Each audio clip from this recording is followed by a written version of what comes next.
ফরিদপুর ৪ সংসদীয় আসনের সীমানা পুনর্বিন্যাসের প্রতিবাদে ও পুরনো সীমানা বহালের দাবিতে আবারও উত্তাল ভাঙা। আজ উপজেলা পরিষদ ও থানায় হামলা চালিয়ে ব্যাপক ভাঙচুর করে আগুন দিয়েছে বিক্ষুব্ধরা। গোটা এলাকার পরিস্থিতি থমথমে। বিস্তারিত জানিয়েছেন ফরিদপুর প্রতিনিধি কামরুজ্জামান সোহেল। ফরিদপুর ৪ সংসদীয় আসন থেকে দুটি ইউনিয়ন কেটে নেওয়ার প্রতিবাদে আন্দোলন চালিয়ে আসছেন ভাঙা উপজেলাবাসী। গত কয়েকদিন ধরে মহাসড়ক অবরোধ করে বিক্ষোভ সমাবেশ সহ নানা কর্মসূচি পালন করছেন তারা। এরই ধারাবাহিকতায় সোমবার সকালে আবারও সড়কে নামেন আন্দোলনকারীরা। এ সময় আইনশৃঙ্খলা বাহিনী মহাসড়ক থেকে তাদের হটিয়ে দিতে গেলে বাধে বিপত্তি। দুপুরে হাজার হাজার মানুষ অবস্থান নেন মহাসড়কে। বন্ধ হয়ে যায় রাজধানীর সাথে দক্ষিণাঞ্চলের যান চলাচল।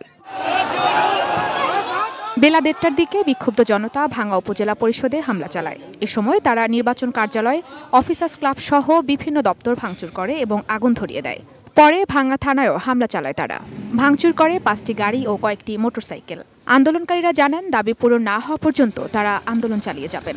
আমার দেশ, আমার মাটি, আমার থানার লোক আমার থানায় থাকবে। আমরা এই আন্দোলন চালিয়ে দেব এবং প্রয়োজন হলে আমরা কাপড় পরে রাস্তায় নামবো। এ ঘটনায় থমথমে অবস্থা বিরাজ করছে পুরো এলাকায়। পরিস্থিতি নিয়ে তাৎক্ষণিক কোনো কথা বলতে রাজি হননি কোনো পুলিশ কর্মকর্তা।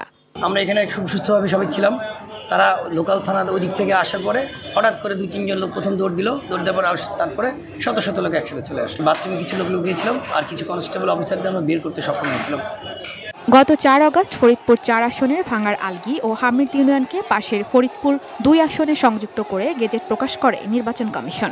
এরই প্রতিবাদে গত ১ সপ্তাহ ধরে মহাসড়ক ও রেলপথ অবরোধ সহ বিভিন্ন কর্মসূচি পালন করে আসছেন স্থানীয়রা। Ishrat lima, desk report, ATN news.